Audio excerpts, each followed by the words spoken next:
Halen Pryor was an indisputable rising star. The 20-year-old won a renowned modeling contest. DeMario talked about working in law enforcement. Pendleton was an honor student, a majorette at King, and played on the school's volleyball team. 11-year-old Shemaya Adams loved to dance, particularly to bop. Decided to go to culinary school following a senior at her Urban father's Prep Academy and on the basketball and track honor roll teams. Student from Perspective IIT We're Academy. just enrolled at Olive Harvey College. A young man full of promise and potential. Survived 2 tours of duty in Several Iraq. colleges were scouting him. Begin a new job was so Monday. talented. Lived a life of service. My son Terrell was jolly. He loved to tell jokes. Very talented, could sing. His dream was to travel around the world and be this famous gospel bass player. And he was on his way.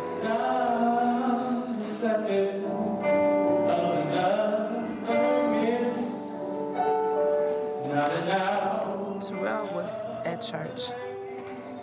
He took his girlfriend to church. He went early. He had rehearsal with a choir that he was going to play with. So when he came out to help his friend get drums out of a car, somebody came by shooting. We was actually at home doing homework with our other 2 children, and that's the call we got. The shooting came just after 7 p.m. outside this church on the city's south side. The goal of a parent is to save your child and protect them. You wonder, did you do the right things? Did you do something wrong? But Terrell was at a church. Yeah. He was on church grounds, a ground that should have been safe, and he's not here. It was a summer night. She was sitting in the car with her friends. They were on their way to a party on that block. And she was the only one that was shot and killed.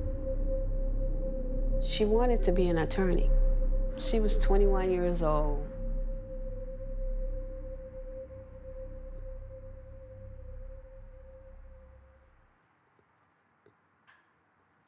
I just never knew that the pain was that great.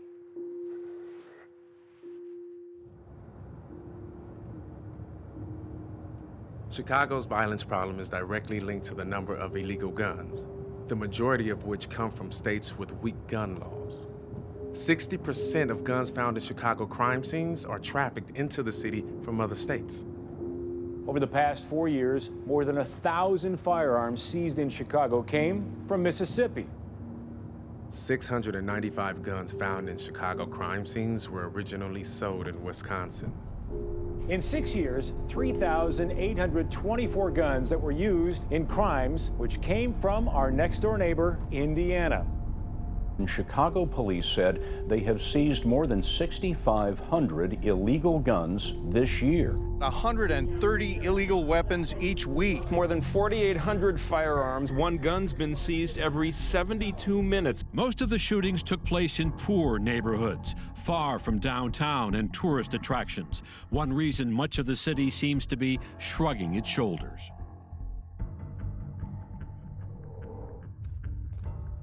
There's more guns in our community than there's books. You're sitting around the table, it's not the same because you're missing a person who should be at that table. And a lot of times with me, I flash back to what he looked like. What would he look like now? You know, would he be married now? Would he have kids? Would we be grandparents? Then you watch the door hoping that they walk in. You know, you just in your mind thinking that it's gonna happen. People don't understand the pain of losing a child.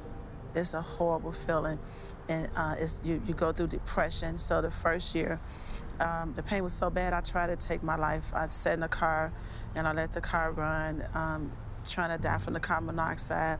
And then for some reason, God must have told me just stop.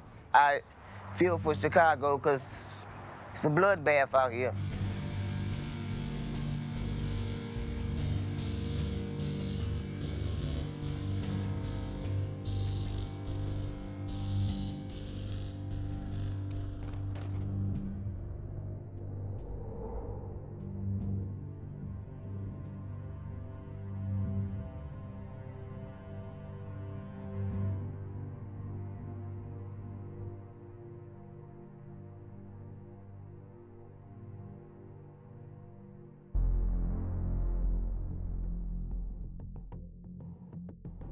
There are hundreds of gun shows that surround the city of Chicago year-round that are not subject to local gun laws. They are a major source of guns found at Chicago crime scenes. Gun shows were originally created for firearms enthusiasts to sell their private collections and acquire other things for their private collections. 5 million people attend 5,200 gun shows annually, generating hundreds of millions of dollars in sales for gun manufacturers.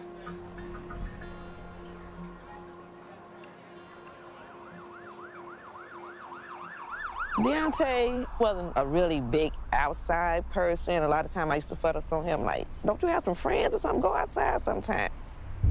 I was at work, then about 11 o'clock, someone started calling me, my phone started ringing, and they were saying that Deontay had got shot. I fainted a couple of times.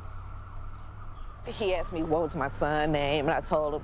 And then the first question he said to me, was he in any gangs? I'm like, no, he wasn't in any gangs.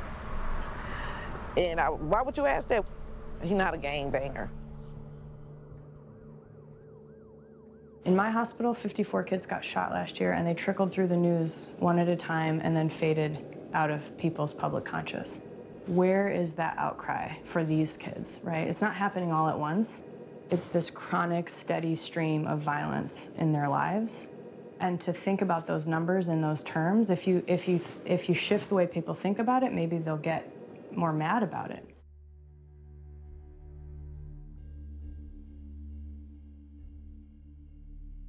We know that since the 90s, 2 million people have been prevented from buying firearms through federal background checks. Those same 2 million people could very well easily have gone to the gun show in Crown Point, Indiana, or some other gun show and acquired a firearm without any trouble whatsoever.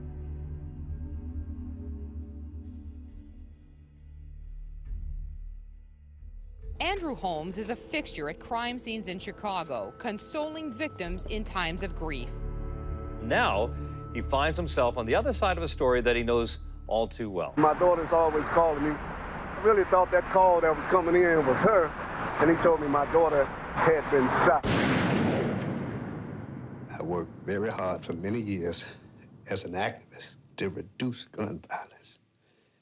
I worked with so many families. And then it hits my home deep, my own daughter. Someone that just take my baby's life. And it ain't right.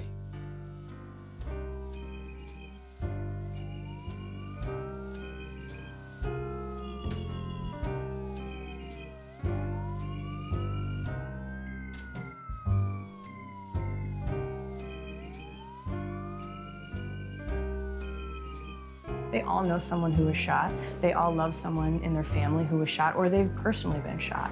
What does that do to a community when, okay, you have these 54 kids, but what do their siblings think? What do their parents think? What do their cousins think? How do they go through their lives knowing that just getting shot is part of life? He had just turned 18 in January. He was murdered in April. And if I can go back, you know, if God would have allowed, I would have took that bullet. I had lived to be 40. So I had lived my life until I was just starting. I do not believe that it does any good to extend the law to private sales between hobbyists and collectors. Okay, so you do not support mandatory background checks in all instances of gun shows? We do not.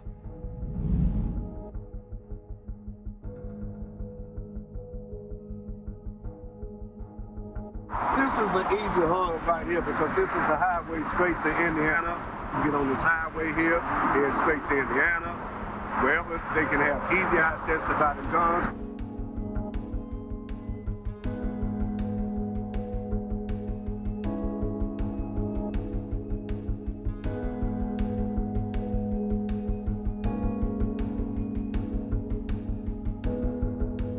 The city of Chicago has strong gun control laws, and oftentimes the NRA will point to that as an example and say, see, these things don't work. Why is Chicago dead last in enforcement of the gun laws against gangs with guns, felons with guns? Chicago, where they have a tremendous gun problem, they have the gangs. Many of them illegal immigrants, by the way, just to get onto guns are coming from Indiana across the border where there are much laxer laws. And so folks will go to a gun show, purchase a whole bunch of firearms, drive up into the south side of Chicago, open up the trunk, and those things are for sale. They selling it without background checks, not doing the complete paperwork they should be doing. It shouldn't be that easy to buy a gun. I don't need your address. No background check? Nothing. Just show me that you're from Ohio.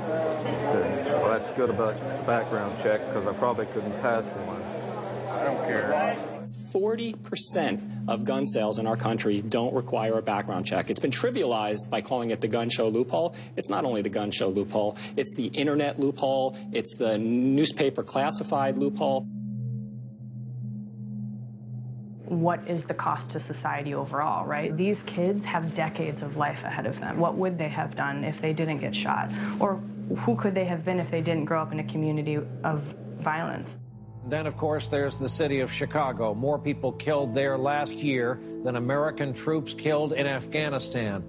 We're going to take you now to Chicago, where this past weekend at least 52 people were shot, 8 of them killed, in a wave of violence across the city. We are hearing about shootings, it seems, daily. An 11-year-old girl shot in the head by a stray bullet died this morning. The honor roll student gunned down while walking with friends.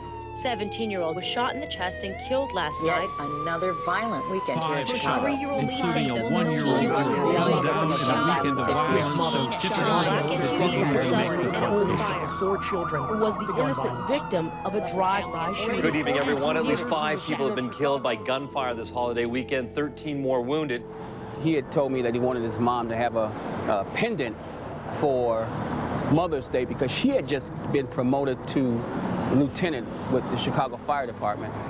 She had just started riding the bus frequently after school. Being the only child and everything, he loved school because he made so many friends. Michael Pace, he planted his body next to this wall, and he waited for some people to get on the bus ahead of him, and he got on with a .40 caliber semi-automatic firearm, and he fired several shots. A breaking news story on Chicago's far south side. 5 people are shot. Many of the bus passengers, we're told, were ducking behind the seats. Others were screaming for help. All of the victims are juveniles. His body was still a little warm. And I said, man, you know, I said, I just talked to you yesterday. I just talked to you 24 hours ago. I always thought I put the right protective barriers around him, being an involved parent. He was a wonderful, wonderful son. So, that's right. He was a good kid. And that morning, the phone rang, and I said, I'm not getting it because the kids, you know, they was like, Mom, you need to get away. So I said, no, they keep on calling, something ain't right. So I answered the phone. My mother said, Jeffrey, they said he's dead. I said, who, his dad? Who? They said, the son, the junior. And I said, please tell me this is not true. This can't be true. And they said, yes, it is. And I fainted. I couldn't deal with it. I just wanted to kill myself, just take my life. Because I want all my kids there, all of them. And it's sad when somebody take your child away. Who is them to? Top student in his class, his famous words was he's about to take over the world.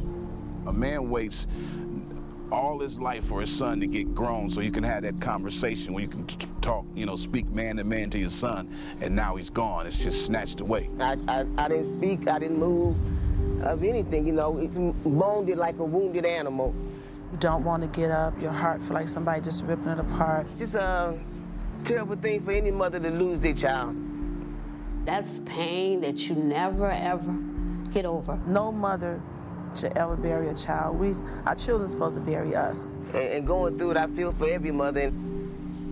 How many kids have to die?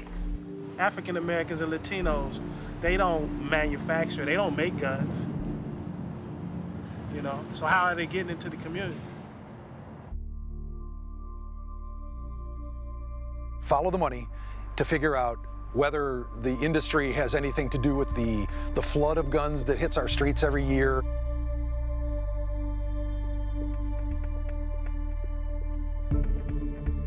Says business has nearly doubled since this time last year. Gun stocks have been doing amazingly this year. They've got some of the biggest pension funds in our country. Really?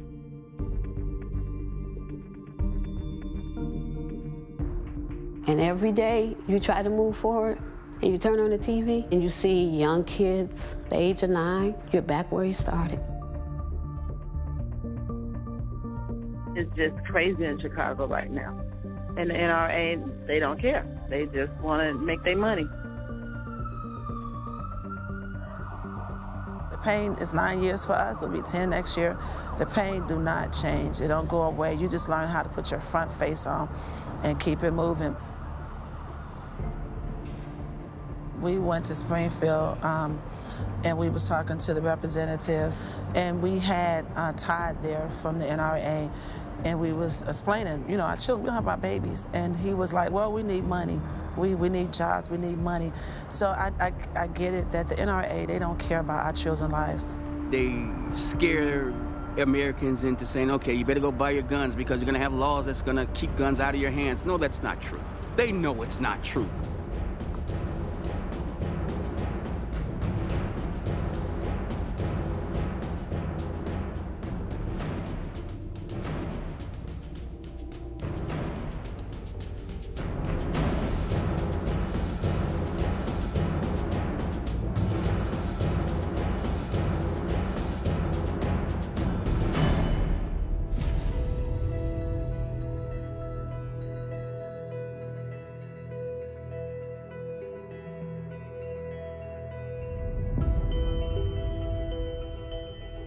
We've been asking them forever to be a little more responsible, a little more restrictive in how they're selling of guns.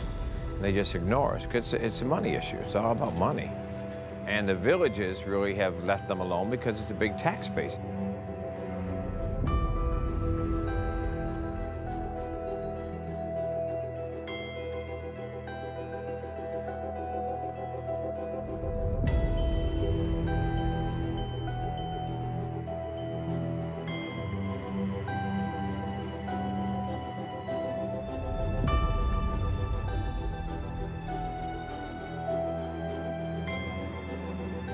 Chuck's Gun Shop was one of the largest tax revenues in the village of Riverdale. Behind me over my shoulder, that's Chuck's Gun Shop. It is so close. You can literally walk from here to the Chicago border on the south side of Chicago right now. In Chicago, you can't have a gun store, but here on the outside, it's legal to have a gun store.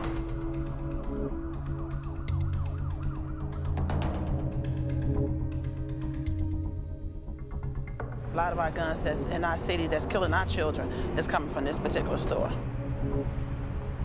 We want to hold this village accountable because you're allowing these guns to travel into our community, so the village should be responsible. They're making great tax revenue from these gun shops. A lot of these guns are coming from the white community into the black neighborhoods, and our children's lives are being taken. In an effort to stop the gun violence in their neighborhoods, a Chicago community group now is suing 3 suburbs over the sale of weapons. They're supposed to put up a camera and videotape the people that's making the purchases.